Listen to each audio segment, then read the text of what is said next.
जय हिंद साथियों। सबसे पहले तो कैसे हो आप? आपकी तैयारी कैसी चल रही है? और ये वीडियो जो है कृषि उत्पादन तकनीक से संबंधित होने वाला है।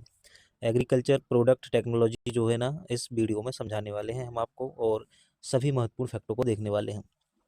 यह वीडियो भी आपके लिए बहुत महत्वपूर्ण है क्योंकि ये एमपीपीएससी प्रीलिम्स की यूनिट 7 है, जो उसके सिलेबस का महत्वपूर्ण अंग है। और प्रतिवर्ष कृषि उत्पादन तकनीक के चैप्टर से और कृषि वाले चैप्टर से कहीं ना कहीं क्वेश्चन देखने को मिलता है। इसके लिए आपको मध्य प्रदेश में कृषि, है ना, भारत में कृषि से संबंधित तथ्य और कृषि उत्पादन तकनीक, ये जो यूनिट 7 में है, इसको भी पढ़ के ही जाना है। तो शुरू करते हैं वीडियो को, है ना। उससे पहले कुछ महत्वपूर्ण बातें। जैसा कि कुछ लोगों को लग रहा है कि यूनिट 7 कंप्लीट नहीं कराई जाएगी, तो ऐसा नहीं है। यूनिट 7 की कंटिन्यू वीडियो आ रहे हैं और ये कंप्लीट कराई जाएगी, है ना। और ये मैराथन वीडियो इसलिए नहीं लाए हैं इसका, क्योंकि वॉइस जो है ना मिसमैच हो रही है मैराथन वीडियो में, क्योंकि उसको एडिट करने में ना प्रॉब्लम आ रही है। तो अभी तो आप ऐसे करके कंटिन्यू कर सकते हैं इसको और कंप्लीट कर सकते हैं। हम ना वीडियो को जब बनाते हैं तो कोशिश करते हैं कि आपका ज़्यादा से ज़्यादा मैक्सिमम समय ना बचाया जा सके और आप बार बार उसको रिवीजन कर सकें। तो शुरू करते हैं वीडियो को। वीडियो आप देख ही रहे होंगे और वीडियो अच्छे भी लग रहे हैं आपको, तो वीडियो को जल्दी से लाइक कीजिए। उसके बाद हम फिर आगे बढ़ते हैं।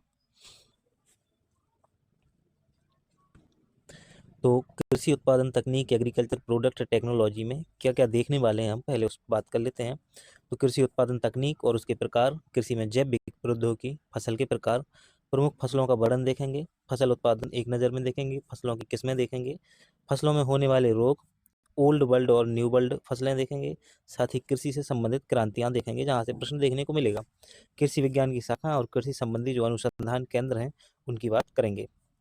तो कृषि क्या होती है आप जानते हैं। कृषि एक प्राथमिक कार्य है जिसके द्वारा मानवीय आवश्यकताओं की पूर्ति करने के उद्देश्य से भूमि के उपयोग द्वारा फसल उत्पादन, पशुपालन आदि प्रक्रियाएं संपन्न होती हैं। कृषि उत्पादन तकनीक के प्रकार देखें तो जो पहला प्रकार है वो बहुत ही महत्वपूर्ण है, जैविक कृषि। इस प्रकार की कृषि में क्या होता है, रासायनिक उर्वरकों और कीटनाशकों का उपयोग नहीं किया जाता इसमें। तो जो रासायनिक उर्वरक होते हैं और जो कीटनाशक होते हैं उसका उपयोग इसमें नहीं होता है, बल्कि हरित खाद, वर्मी कंपोस्ट और फसल चक्रण की सहायता से खेती की जाती है। जो अल्बर्ट हावर्ड को जैविक कृषि का जनक माना जाता है। तो आपसे प्रश्न पूछा जा सकता है कि जैविक कृषि का जनक किसे माना जाता है, तो आप इसका सही आंसर लगाएंगे अल्बर्ट हावर्ड। भारत का पहला जैविक राज्य जो है वो सिक्किम बनाया गया है, और उत्तराखंड के मांदकपुर गांव को देश का पहला जैविक गांव की संज्ञा दी गई है। तो देश का पहला गांव है मांदकपुर, कहाँ का है, उत्तराखंड का है। वहीं पहला राज्य जो है वो जैविक राज्य सिक्किम बनाया गया है। मध्य प्रदेश में सर्वाधिक जैविक खेती जो है वो मंडला जिले में होती है, और मध्य प्रदेश जैविक खेती नीति 2011 में लाई गई है। प्रदेश जैविक खेती विकास परिषद का गठन जो है 2014 में किया गया है। ये जैविक कृषि से संबंधित कुछ महत्वपूर्ण तथ्य थे। अब हम आगे बढ़ते हैं। रेचिंग कृषि की बात करें तो इसमें फसलों का उत्पादन ना करके भेड़, बकरी व अन्य पशुओं को प्राकृतिक वनस्पति पर चराया जाता है, उसको कहते हैं रेचिंग कृषि, रेचिंग फार्मिंग कहते हैं। यह कृषि भारत के लद्दाख क्षेत्र में होती है। इसमें क्या होता है, इसमें फसलों का उत्पादन ना करके भेड़, बकरी व अन्य पशुओं को प्राकृतिक वनस्पति में चराया जाता है। इसी को हम रेचिंग कृषि कहते हैं। ऐसी कृषि भारत में कहाँ देखने को मिलती है, तो आपको भारत के लद्दाख में देखने को मिलेगी। शून्य बजट कृषि की बात करें, उससे पहले हम जीआई टैग के बारे में आपको बता दें कि जीआई टैग जो मध्य प्रदेश और भारत से संबंधित जितने भी जीआई टैग है ना, उसके लिए करंट अफेयर्स का वीडियो आया था। करंट अफेयर्स की प्लेलिस्ट बना दी गई है, और यूनिट 8 जो है ना पूरा करंट अफेयर्स कंप्लीट करा दिया गया है। मैराथन वीडियो भी डला है। साथ ही अगर आप टॉपिक वाइज करंट अफेयर्स पढ़ना चाहते हैं तो वह भी एक ही प्लेलिस्ट में कंप्लीट कराया गया है, तो आप देख सकते हैं वहाँ पे जाके। शून्य बजट प्राकृतिक कृषि की बात करें तो इस कृषि में खर्च शून्य करने के उद्देश्य से देसी बीज, खाद व उपकरण की सहायता से प्राकृतिक फसलों का उत्पादन किया जाता है। भारत में इस कृषि पद्धति का उपयोग जो है कर्नाटक और आंध्र प्रदेश में अधिक होता है। तो भारत में इस कृषि पद्धति का उपयोग कहाँ होता है, कर्नाटक और आंध्र प्रदेश में देखने को मिलता है। शून्य बजट कृषि को पहचान दिलाने में भूमिका सुभाष पालेकर की मानी जाती है। तो किसकी भूमिका मानी जाती है शून्य बजट कृषि को पहचान दिलाने में? सुभाष पालेकर जी का नाम आपको याद रखना होगा। ई एग्रीकल्चर क्या होता है, तो ई से आप समझ ही सकते हो, इंटरनेट पर आधारित तक सूचना और तकनीक से यह कृषि की जाती है, इसको एग्रीकल्चर, ई एग्रीकल्चर कहा जाता है। कॉर्पोरेट कृषि में क्या होता है, यह बहुत ही महत्वपूर्ण है। इस कृषि में खेती का प्रबंधन किसी कंपनी या निगम के द्वारा किया जाता है। तमिलनाडु व महाराष्ट्र में इस प्रकार की कृषि होती है। सामूहिक कृषि में क्या होता है, कलेक्टिव फार्मिंग में इस प्रकार की खेती का प्रबंधन जो है समाज किसी समाज की किसी समिति के द्वारा किया जाता है और इसमें शामिल सदस्यों के कार्यों के अनुसार वेतन या हिस्सा मिलता है। ये सामूहिक कृषि होती है। शुष्क कृषि क्या है? ये महत्वपूर्ण है। क्यों? क्योंकि कम वर्षा वाले क्षेत्रों में होती है और उपलब्ध नमी की सहायता से इस कृषि को किया जाता है, इसलिए इसको शुष्क कृषि बोला जाता है। भारत के कई क्षेत्रों में इसे बरानी कृषि भी कहा जाता है। इको फार्मिंग क्या होती है? इसमें इको फार्मिंग जो है, इसमें पर्यावरण को हानि पहुंचाए बिना सतत विकास पर आधारित होती है इको फार्मिंग। इसमें टिश्यू कल्चर पर जोर दिया जाता है। सूटकेस फार्मिंग क्या है? इसमें किसान एवं कृषि फर्म घर से दूर जाकर किराए से जमीन लेकर खेती करते हैं। इस प्रकार की कृषि कनाडा और यूएसए में अधिक देखने को मिलती है। निर्वाह कृषि क्या है? जब किसान द्वारा केवल जीवन निर्वाह गुर्जर बसर के लिए कृषि की जाए तो उसे हम निर्वाह कृषि कहते हैं। इसमें क्या होता है, किसान जो होता है अपने गुजर बसर के लिए ही कृषि करता है ना, अपने जीवन निर्वाह के लिए कृषि करता है। मिश्रित कृषि में क्या होता है, जब किसान द्वारा फसल उत्पादन के साथ पशुपालन भी किया जाए तो उसे हम मिश्रित कृषि कहते हैं। विस्तृत और व्यापक कृषि क्या कहलाती है? तो विस्तृत और व्यापक कृषि वह है जब बड़ी जोत वाले खेतों या यांत्रिक और वैज्ञानिक विधियों से खेती की जाने वाली कृषि को विस्तृत कृषि कहते हैं।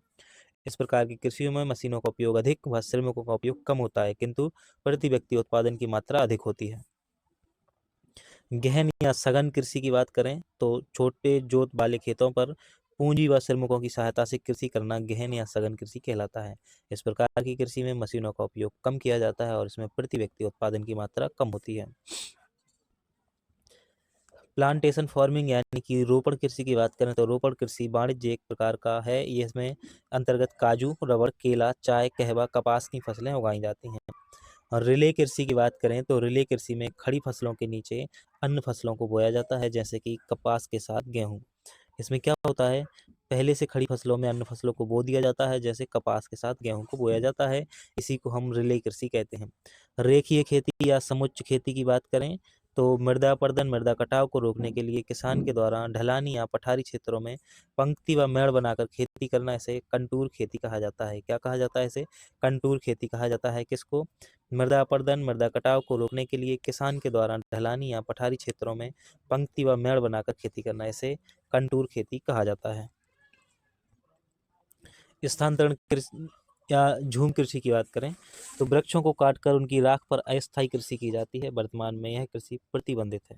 झूम कृषि अलग अलग क्षेत्रों में अलग अलग नाम से जानी जाती है। जैसे तो झूम कृषि किस क्षेत्र में क्या कहते हैं, इसको हम देखने वाले हैं। तो आप ध्यान से देखेंगे इस टेबल को। जो आंध्र प्रदेश है ना, आंध्र प्रदेश में इस खेती को पेड़ा कहा जाता है। क्या कहा जाता है? पेड़ा। वहीं मध्य प्रदेश में दाहिया, बेवर और चिमाता कहा जाता है। मध्य प्रदेश में झूम कृषि को मध्य प्रदेश में क्या कहा जाता है? चिमाता, दाहिया और बेवर। पूर्वोत्तर भारत में इसको झूम कहा जाता है और पश्चिमी घाट में झूम कृषि को क्या कहा जाता है? कुमारी कहा जाता है। ब्राजील में स्थानांतरी या झूम कृषि को कहा जाता है रोका और इंडोनेशिया में हुमा कहा जाता है।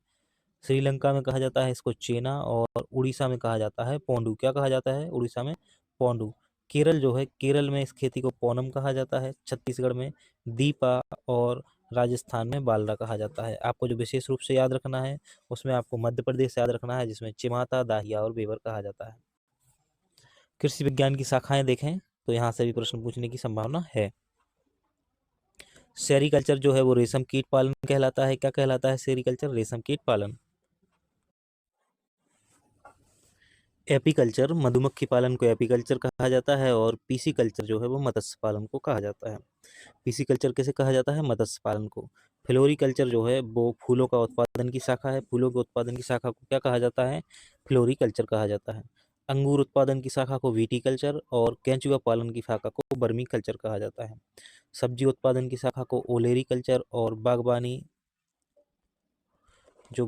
है, बागवानी की शाखा को हॉर्टिकल्चर कहा जाता है। कृषि में जैव प्रौद्योगिकी की बात करें तो बायोटेक्नोलॉजी इन फार्मिंग की बात करें तो जीव तथा जैविक प्रणालियों का प्रयोग करके ऐसे उत्पाद विकसित किए जाते हैं जो मानव व अन्य जीवों के लिए फायदेमंद हैं। इसमें क्या होता है, जैव प्रौद्योगिकी द्वारा उत्पन्न प्रमुख परीक्षा उपयोगी उत्पाद निम्न है। तो क्या है, देखो, बीटी कॉटन और बीटी बैगन कीट प्रतिरोधी किस्म है। क्या है? बीटी कॉटन और बीटी बैगन जो है वो कीट प्रतिरोधी किस्म है। फ्लेवर सोवर टमाटर यह है अधिक भंडारण क्षमता हेतु विकसित किया गया है। और IR8 चावल जो है वो अधिक उत्पादन के लिए विकसित किया गया। फ्रैंकोनिया गेहूं अधिक उत्पादन के लिए विकसित है, और गोल्डन राइस जो है अधिक पोषक तत्व के लिए विकसित किया गया है। सुपर बनाना केला जो है वो अधिक बीटा कैरोटीन युक्त केला है। ये जो एग्जाम हेल्थ है बायोटेक्नोलॉजी पार्क कहाँ पर स्थापित किया गया है? लखनऊ में स्थापित किया गया। अब हम फसलों का वर्गीकरण देखेंगे, इसको आप ध्यान से समझेंगे, यहाँ से प्रश्न देखने को मिलेगा। देखो, फसलों का वर्गीकरण दो हिस्सों में है, एक तो रबी की फसल और दूसरा खरीफ की फसल। रबी की फसल में खाद्यान्न, तिलहन, दलहन और अन्न को देखें हम, तो खाद्यान्न में जो है वो गेहूं और जौ शामिल है। क्या है? गेहूं और जौ रबी की फसल में खाद्यान्न के रूप में शामिल है। वहीं सरसों, सूरजमुखी और अलसी तिलहन की फसलें हैं। और चना, मसूर और जो मटर हैं वो कैसी हैं? दलहनी फसलें हैं। और जो अदरक, अफीम और लहसुन है वो अन्य फसलों में शामिल हैं। और खरीफ की फसलों में खाद्यान्न में चावल, ज्वार, मक्का, तिलहन में कपास, सोयाबीन और मूंगफली, दलहन में उड़द, अरहर और मूंग, और अन्न में जूट, तंबाकू और धनिया शामिल है। मौसम के आधार पर फसलों का वर्गीकरण देखें तो मौसम के आधार पर फसलों का वर्गीकरण तीन प्रकार से है, खरीफ, रबी और जायद प्रकार। तो देखें, जो खरीफ की फसलें हैं वो कैसी फसल है? मानसूनी फसल है। वहीं जो रबी की फसल है वो शीतकालीन है, और ग्रीष्मकालीन फसलें जायद की फसलें कहलाते हैं। बुआई, खरीफ की फसल की बुआई जो है वो जून जुलाई में होती है। किसकी? खरीफ की फसल है जो वो कब बोई जाती है? जून जुलाई में बोई जाती है, और अक्टूबर नवंबर में से पहले ही कट जाती है। जबकि रबी की फसल जो है वो अक्टूबर नवंबर में बोई जाती है। कब बोई जाती है? अक्टूबर नवंबर में बोई जाती है रबी की फसल। और जो जायद फसलें होती हैं वो मार्च अप्रैल में बोई जाती हैं। कटाई की बात करें तो खरीफ की फसलें जो हैं वो सितंबर अक्टूबर में काटी जाती हैं। कब कटाई होती है इनकी? सितंबर अक्टूबर में खरीफ की फसलों की कटाई हो जाती है। और जबकि रबी की फसलें हैं जो इनकी कटाई मार्च, फरवरी, मार्च में होती है। और जो जायद फसलें हैं इनकी कटाई मई, जून में हो जाती है। खरीफ की फसलों के उदाहरण देखें तो मक्का, धान, कपास, सोयाबीन, मूंग और तिल। वहीं रबी की फसलों के उदाहरण में गेहूं, सरसों, मटर और चना हम देख ही चुके हैं पहले ही। और जायद फसलों के उदाहरण में देखें हम तो ओहो,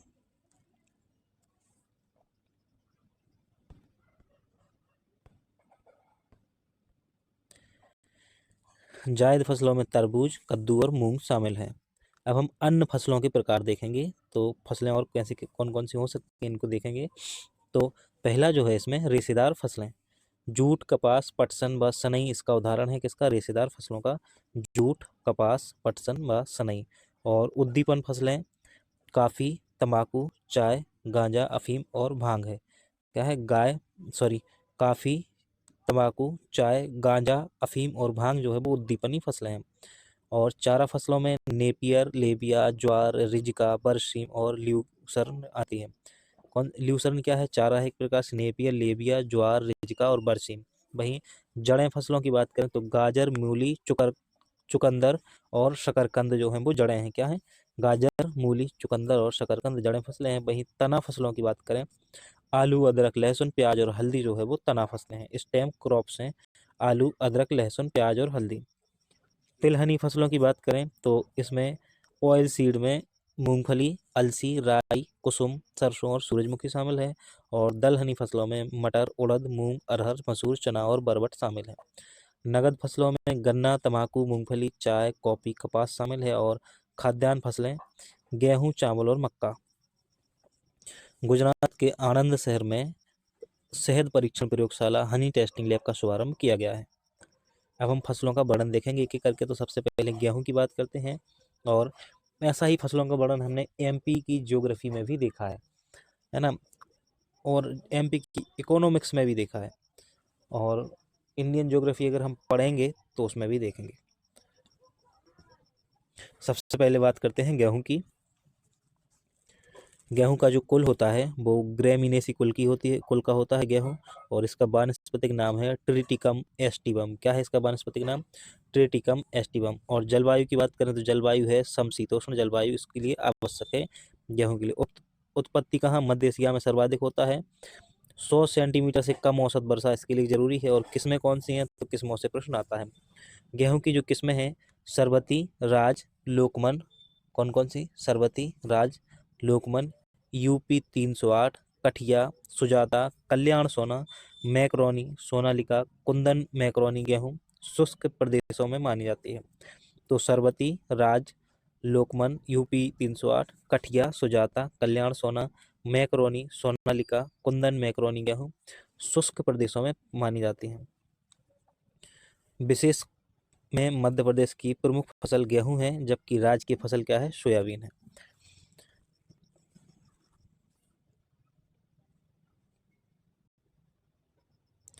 ट्रेटिकल गेहूं राई और गेहूं के संकर से वैज्ञानिकों द्वारा निर्माण किया गया है। किसका? ट्रेटिकल गेहूं का। रोग कौन कौन सा लगता है गेहूं में? तो गेहूं में टुडू टुंडू और किट्टू रोग लगता है। केंद्रीय अनुसंधान केंद्र के द्वारा, केंद्र कहाँ पर है? केंद्रीय अनुसंधान केंद्र जो है गेहूं का केंद्रीय अनुसंधान केंद्र है करनाल हरियाणा में, और वहीं अग्रणी उत्पादक राज्य में उत्तर प्रदेश और मध्य प्रदेश शामिल है। अग्रणी उत्पादक देश में तो सर्वाधिक गेहूं का उत्पादन जो है वो चीन के द्वारा किया जाता है। किसके द्वारा? चीन के द्वारा। और दूसरे नंबर पर विश्व में है भारत, और फिर अमेरिका नंबर आता है। अब हम बात करेंगे चावल की। चावल का जो कुल है, चावल का कुल भी ग्रेमिनेसी है, और इसका वास्तविक नाम है ओराइजा सेटाइवा, इसका वास्तविक नाम है। इसके लिए जो जलवायु है उष्ण कटिबंधीय होनी चाहिए। उत्पत्ति की बात करें तो दक्षिण पूर्व एशिया में इसकी उत्पत्ति हुई, और औसत वर्षा जो है 100 सेंटीमीटर से अधिक की आवश्यकता होती है। चावल की किस्मों की बात करें तो मही, सुगदा, रजित, सब वन, अमन, गोल्ड राइस इसकी किस्में हैं। विटामिन ए का स्रोत है गोल्डन राइस। हंसा, शुष्क सम्राट, गोविंद इसकी प्रमुख किस्में हैं। रोग कौन सा होता है? तो चावल में अंगमारी और खैरा रोग लगता है। केंद्रीय चावल अनुसंधान केंद्र जो है वो कटक उड़ीसा में है, और अग्रणी उत्पादक राज्य में पश्चिम बंगाल सर्वाधिक चावल का उत्पादक करता है, और आंध्र प्रदेश दूसरे नंबर पर है। वहीं अग्रणी उत्पादक देशों में देखें तो चीन में सर्वाधिक चावल का उत्पादन होता है, उसके बाद भारत का नंबर दूसरा है, और फिर इंडोनेशिया। मक्का की बात करें तो मक्का भी ग्रेमिनेसी कुल का है, और इसका जो वास्तविक नाम है जियामेज, इसका वास्तविक नाम है। इसकी किस्मों में पिट्टल, पिटल, डेंट, सरताज, गंगा 11 और डेक्कन इसकी क्या है? किस्में हैं। रोग कौन सा लगता है? वाइट वर्ट इसमें रोग लगता है। और केंद्रीय मक्का अनुसंधान केंद्र जो है वो नई दिल्ली में है, 2014 में स्थापित किया गया है। कहाँ है केंद्रीय मक्का अनुसंधान केंद्र? नई दिल्ली। मक्का का जो सबसे अधिक उत्पादन है आंध्र प्रदेश में होता है, और उसके बाद फिर कर्नाटक। वहीं देश के मामले में देखें तो अमेरिका मक्का का सर्वाधिक उत्पादन करता है, और फिर चीन और ब्राजील। मध्य प्रदेश में छिंदवाड़ा को सिटी ऑफ कॉर्न कहा जाता है। अब हम चाय की बात करेंगे तो थिएसी कुल की है, और इसकी जो किस्में हैं उलोग, ग्रीन गोल्ड, दार्जिलिंग, कांगड़ा और बोहिया इसकी चाय की क्या है? ये किस्में हैं। हमारा राष्ट्रीय पेय है चाय। गुलाबी रोग और काला बिगलन रोग इसमें चाय में लगता है। कौन सा? गुलाबी रोग और काला बिगलन। केंद्रीय चाय अनुसंधान केंद्र जोरहाट असम में है, और भारतीय चाय बोर्ड कलकत्ता में है। वहीं अग्रणी उत्पादक राज्य में असम में सर्वाधिक चाय पैदा होती है, और उसके बाद पश्चिम बंगाल का नंबर आता है। वहीं अग्रणी उत्पादक देश में देखें तो चीन, फिर भारत और फिर श्रीलंका का नंबर आता है। सर्वाधिक चाय निर्यातक देश जो है वो केन्या है, और फिर श्रीलंका है। काफ़ी की बात करें तो रूबी एसी कुल की है काफ़ी, और अरेबिका उच्च कोटि की किस्म है इसकी, और रोबस्टा भारत में सर्वाधिक उत्पादन होने वाली किस्म है, और लाइबेरी का भी इसकी एक किस्म है। केंद्रीय कॉफ़ी अनुसंधान केंद्र चिकमंगलुरु में लगाया गया है। वहीं अग्रणी उत्पादक राज्यों में कॉफ़ी जो है सर्वाधिक कर्नाटक में होती है, उसके बाद केरल में। और अग्रणी उत्पादक देशों में कॉफ़ी का उत्पादन सबसे ज़्यादा ब्राज़ील और उसके बाद फिर कोलंबिया में होता है। सोयाबीन जो है वो लेग्यूमिनेसी कुल का है, इसका वास्तविक नाम, वानस्पतिक नाम जो है ग्लाइसिन मैक्स है। ये मध्य प्रदेश का सोया प्रदेश भी कहा जाता है।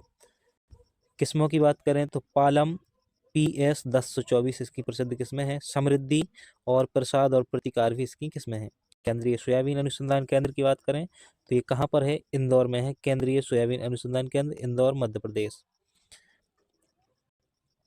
सोयाबीन के उत्पादन में अग्रणी राज्य में मध्य प्रदेश और फिर महाराष्ट्र है, लेकिन करंट अफेयर्स के अनुसार महाराष्ट्र नंबर 1 पर है ना। और अग्रणी उत्पादक देश में USA, ब्राजील और अर्जेंटीना है। रबर की बात करें तो रबर का जो कुल है वो स्पर्ज है। केंद्रीय रबर अनुसंधान केंद्र कहाँ है? कोट्टायम, केरल। और अग्रणी उत्पादक राज्य है केरल और तमिलनाडु। रबर लेटेक्स पौधों से निकाला निकाला जाता है, तो रबर किस पौधे से निकाला जाता है? लेटेक्स। कपास की बात करें तो कपास जो है, कपास मालवेसी कुल का है ना। और श्यामली, सुबिन और महालक्ष्मी तथा जयलक्ष्मी इसकी किस्में हैं। केंद्रीय कपास अनुसंधान केंद्र नागपुर महाराष्ट्र में है, और अग्रणी उत्पादक राज्य जिसका गुजरात है, उसके बाद महाराष्ट्र का नाम आता है। सर्वाधिक कपास विश्व में चीन में होता है, और फिर US और फिर भारत में। तंबाकू की बात करें तो निकोटियाना कुल का है, तो निकोटियाना वास्तविक नाम है, और इसका जो जलवायु, इसमें उष्णकटिबंधीय जलवायु की आवश्यकता होती है। उत्पत्ति की बात करें तो दक्षिण अमेरिका, किसमें? निकोटियाना रेटिस्का। निकोटियाना टोबेकम। केंद्रीय तंबाकू अनुसंधान केंद्र राजमुंदरी आंध्र प्रदेश में। वहीं अग्रणी उत्पादक राज्य आंध्र प्रदेश और गुजरात। अग्रणी उत्पादक देश चीन, यूएसए और भारत। गन्ना का जो कुल है वो पोएसी कुल का है। सैकरम ऑफिसिनेरम इसका वास्तविक नाम है। उष्णकटिबंधीय जलवायु की आवश्यकता होती है। कहाँ उत्पत्ति हुई इसकी? भारत में। और किसमें? बाहुबली और श्रीमुख इसकी किस्में हैं। केंद्रीय गन्ना अनुसंधान केंद्र लखनऊ में है। कहाँ पर? लखनऊ में है। और अग्रणी उत्पादक राज्य उत्तर प्रदेश है इसका, फिर महाराष्ट्र और फिर कर्नाटक। अग्रणी उत्पादक देश में ब्राजील, भारत और चीन। मूंगफली की बात करें तो जैसे सोयाबीन का कुल जो लेग्यूमिनेसी है, मूंगफली का कुल भी लेग्यूमिनेसी है। वानस्पतिक नाम इसका एराकिस हाइपोजिया है। और जलवायु की बात करें तो उष्णकटिबंधीय जलवायु की आवश्यकता होती है। किस्मों में कौशल, चंद्रा, चित्रा और विक्रम मूंगफली की किस्में हैं। और मूंगफली अनुसंधान केंद्र है जो केंद्रीय मूंगफली अनुसंधान केंद्र है, जूनागढ़ गुजरात में लगाया गया है। अग्रणी उत्पादक राज्य में गुजरात और महाराष्ट्र है। वहीं अग्रणी उत्पादक देश में चीन, भारत और यूएसए है। प्रमुख फसलें, उत्पादक जिले, राज्य और देश अब हम देखने वाले हैं। तो चावल जो है, चावल का उत्पादन मध्य प्रदेश में सर्वाधिक बालाघाट में होता है। कहाँ होता है चावल का उत्पादन सर्वाधिक? तो मध्य प्रदेश में चावल का उत्पादन सर्वाधिक होता है बालाघाट में। और ये उत्पादक राज्य सबसे ज़्यादा किस राज्य में उत्पादन होता है? तो पश्चिम बंगाल में चावल का उत्पादन सबसे अधिक होता है। विश्व में देखें तो सबसे अधिक चावल का उत्पादन चीन में होता है, फिर भारत में और फिर इंडोनेशिया में, उसके बाद बांग्लादेश में। गेहूं की बात करें तो गेहूं जो है होशंगाबाद में, मध्य प्रदेश के होशंगाबाद में होता है सर्वाधिक। और उत्पादक राज्यों में देखें तो उत्तर प्रदेश में चावल गेहूं सर्वाधिक होता है और फिर मध्य प्रदेश में। वहीं उत्पादक देश में देखें तो चीन में गेहूं सर्वाधिक होता है, उसके बाद भारत और फिर अमेरिका में गेहूं होता है। मक्का की बात करें तो जिले स्तर पर मध्य प्रदेश में छिंदवाड़ा और नीमच में मक्का होता है। उसके बाद आंध्र प्रदेश में मक्का सर्वाधिक होता है और कर्नाटक और यूएसए में मक्का सर्वाधिक होता है विश्व में, और भारत 5वें स्थान पर है।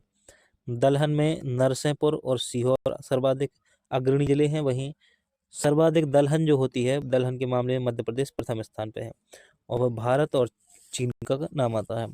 मूंगफली के उत्पादन में गुजरात जो है वो पहले स्थान पर है और महाराष्ट्र दूसरे नंबर पे। वहीं विश्व में बात करें तो चीन पहले स्थान पर और भारत दूसरे स्थान पर है। साथ ही अमेरिका मूंगफली के उत्पादन में तीसरे स्थान पर है। और मध्य प्रदेश में देखें तो खंडवा और खरगोन जो है वो अग्रणी जिले हैं।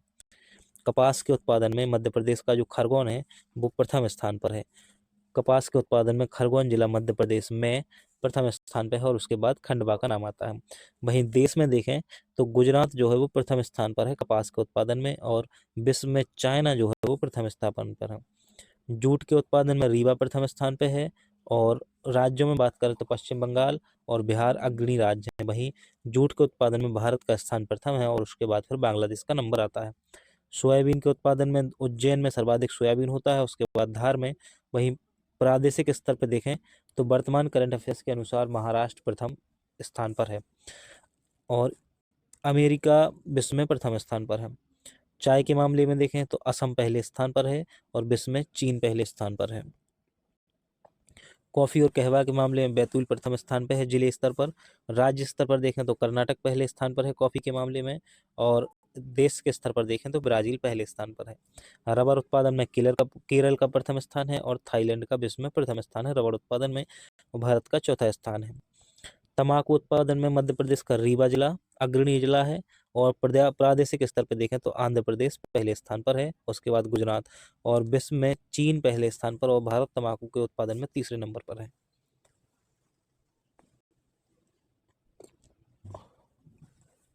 गन्ना उत्पादन की बात करें तो नरसिंहपुर गन्ना जो है वो नरसिंहपुर में सर्वाधिक होता है। उत्तर प्रदेश, महाराष्ट्र और कर्नाटक एक क्रम है राज्यों का। वहीं ब्राजील में गन्ना विश्व में सर्वाधिक होता है। मसालों की बात करें तो बुरहानपुर में मसाला सर्वाधिक होते हैं और राज्यों के मामले में केरल में सर्वाधिक मसाले होते हैं। वहीं विश्व में भारत में सर्वाधिक मसालों का उत्पादन होता है। एग्जाम हेल्प की बात करें तो ग्रीन गोल्ड चाय और बांस की खेती को ग्रीन गोल्ड कहा जाता है। श्वेत गोल्ड कपास को, स्नो गोल्ड जो है वो आलू को कहा जाता है। ब्लैक गोल्ड की बात करें तो काली मिर्च ब्लैक गोल्ड कहलाती है। साथ ही येलो गोल्ड सरसों को कहा जाता है। इतने फैक्ट आपको याद रखने हैं। अब हम आते हैं अपनी दूसरे टेबल पर। पौधों या फसलों में होने वाले रोग की बात करें तो गेहूं में जो है वो टुंड्रू या किट्टू रोग लगता है और तंबाकू में लगता है मोजेक। तंबाकू में कौन सा रोग लगता है? मोजेक। गन्ना में लगता है रेड रूट यानी कि लाल सड़न रोग लगता है, लाल सड़न। अरहर में तना सड़न, आलू में बिल्ट रोग और वाइट रोग, कपास में ब्लैक आर्म, साथ ही धान में जो है वो अंगमारी या खैरा रोग लगता है। केला में बांकी टॉफ और मटर में जो है वो मार्स रोग लगता है मटर में। मूंगफली में लगता है टिक्का रोग, बाजरा में इरगॉट और नींबू में डाइबेक। एक बार दोबारा से देखेंगे इनको। गेहूं में टुंड्रू और किट्टू रोग लगता है, तंबाकू में मोजैक, गन्ना में लाल सड़न, अरहर में तना सड़न और आलू में बिल्ट रोग या बाट, कपास में ब्लैक आर्म, धान में अंगमारी या खैरा रोग, केला में बंकी टॉप, मटर में मार्स, मूंगफली में टिक्का रोग, बाजरा में इरगॉट और नींबू में डाइबेक रोग लगता है। कृषि से संबंधित क्रांतियों की बात करें तो हरित क्रांति जो है वो खाद्यान्न से संबंधित है और इसके जनक जो है एम एस स्वामीनाथन को माना जाता है। श्वेत क्रांति जो है वो दुग्ध उत्पादन से संबंधित है और इसके जनक जो है वो वर्गीज कुरियन को कहा जाता है। लाल क्रांति टमाटर व मांस उत्पादन से संबंधित है और विशाल तिवारी इसके जनक हैं। पीली क्रांति तिलहन उत्पादन से संबंधित है और शैम पेत्रोदा को पीली क्रांति का जनक माना जाता है। गुलाबी क्रांति प्याज उत्पादन और झींगा उत्पादन से संबंधित है और दुर्गेश पटेल को इसका जो है जनक माना जाता है। साथ ही नीली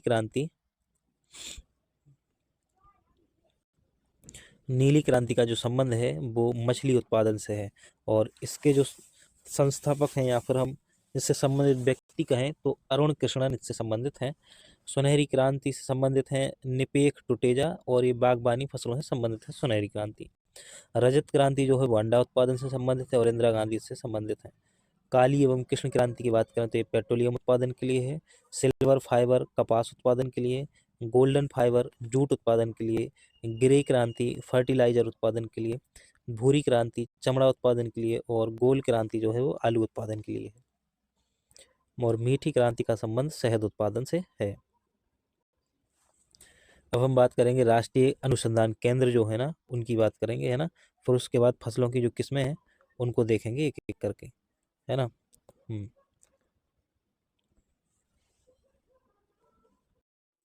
प्रमुख फसल उत्पादक अनुसंधान केंद्र देखें तो केंद्रीय गन्ना अनुसंधान केंद्र कहाँ पर है? लखनऊ में है। और केंद्रीय चावल अनुसंधान केंद्र जो है वो कटक उड़ीसा में है। केंद्रीय चाय अनुसंधान केंद्र जो है वो जोरहट असम में है। जूट अनुसंधान केंद्र बैरकपुर कलकत्ता में है। केंद्रीय दलहन अनुसंधान केंद्र जो है वो कानपुर में है और गेहूं अनुसंधान केंद्र करनाल हरियाणा में है। कपास अनुसंधान केंद्र जो है वो नागपुर में है। सर्वाधिक कपास का उत्पादन गुजरात में होता है, तो आप गुजरात का कोई जिला लगा के मत आ जाना। केंद्रीय मूंगफली अनुसंधान केंद्र जो है वो जूनागढ़ गुजरात में है और सर्वाधिक मूंगफली का उत्पादन करता राज्य कौन सा है? गुजरात है। केंद्रीय सोयाबीन अनुसंधान केंद्र इंदौर में है। केंद्रीय अंगूर अनुसंधान केंद्र पुणे में है। केंद्रीय काफी अनुसंधान केंद्र जो है वो चिकमंगलूर कर्नाटक में है। साथ ही केला अनुसंधान केंद्र त्रिची तमिलनाडु में है। केंद्रीय तंबाकू अनुसंधान केंद्र राजमुंदरई आंध्र प्रदेश और सरसों अनुसंधान केंद्र भरतपुर राजस्थान में है। देखो हर एक अनुसंधान केंद्र इंपॉर्टेंट नहीं है ना। ये 2014 में स्थापित किया गया है केंद्रीय मक्का अनुसंधान केंद्र, इसलिए इसको पढ़ लेना भी जरूरी है। ये दिल्ली में है।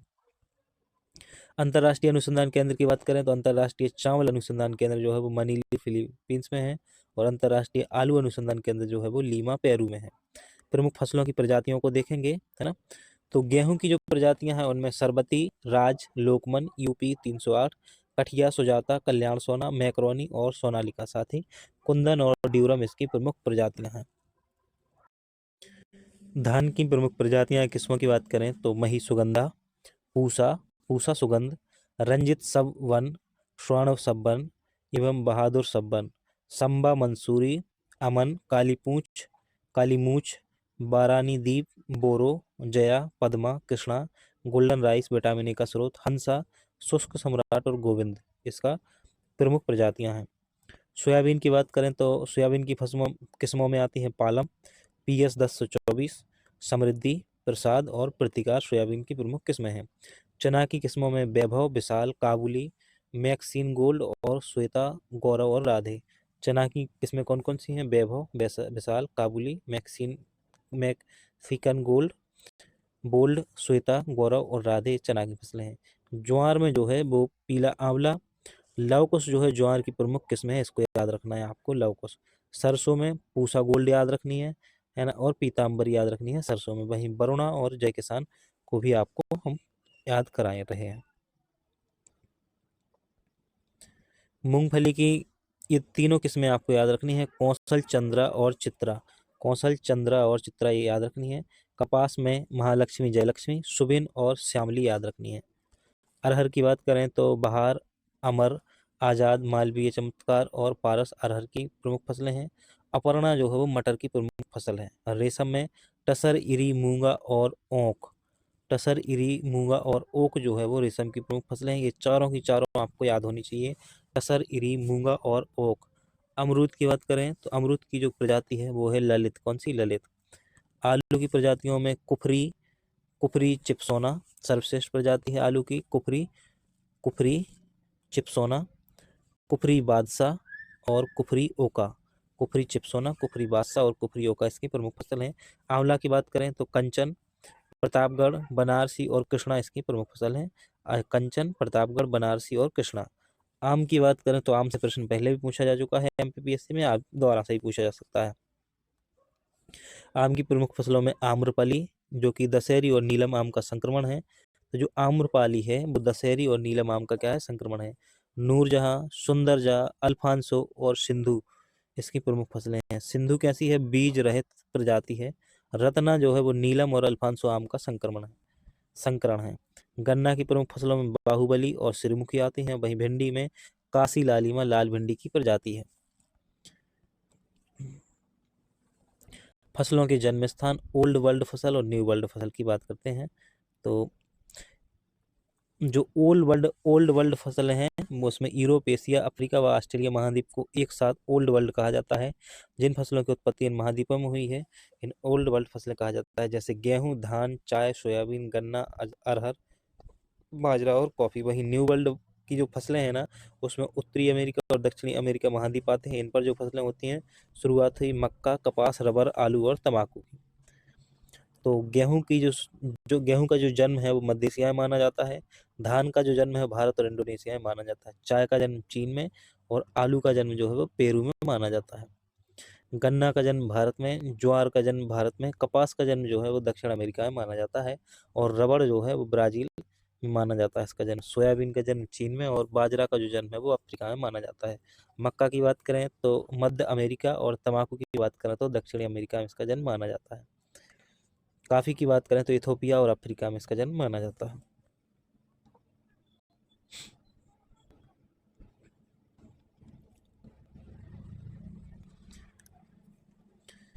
विश्व की प्रमुख आर्थिक क्रियाएं और देश, तो आर्थिक क्रियाएं और देश है ना, वाणिज्यिक दुग्ध उत्पादन सर्वाधिक डेनमार्क में, वाणिज्यिक अन्न उत्पादन सर्वाधिक अर्जेंटीना में, वाणिज्यिक बागानी कृषि सर्वाधिक मलेशिया और वाणिज्यिक फल उत्पादन जो है वो सर्वाधिक फ्रांस में होता है।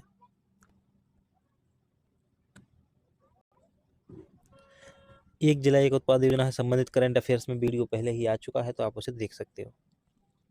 एग्जाम हेल्प में बात कर लें तो आलू को गरीबों का मित्र कहा जाता है। गुजरात के आणंद शहर में शहद परीक्षण प्रयोगशाला हनी टेस्टिंग लैब का शुभारंभ किया गया है और संयुक्त राष्ट्र के खाद्य और कृषि संगठन और आवर डे फाउंडेशन ने हाल ही में हैदराबाद को 2020 tea tree city of the world के नाम से के रूप में मान्यता दी है। खरगोन के जैविक कपास अनुसंधान केंद्र प्रस्तावित और छिंदवाड़ा जिले में मोती की खेती की जाती है। इस वीडियो में इतना ही, ये चैप्टर कंप्लीट हो चुका है। अब हम नेक्स्ट वीडियो की बात करेंगे अगले वीडियो में, जो कि जल्द ही अपलोड होने वाला है। करीब करीब इसके आधा घंटे बाद वो वीडियो आपको देखने को मिल जाएगा। इसके 30 मिनट बाद वो वीडियो आपको देखने को मिल जाएगा, तो उसे भी वॉच कर लीजिए और अपनी तैयारी को मजबूती प्रदान कीजिए। मिलते हैं फिर। जय हिंद साथियों।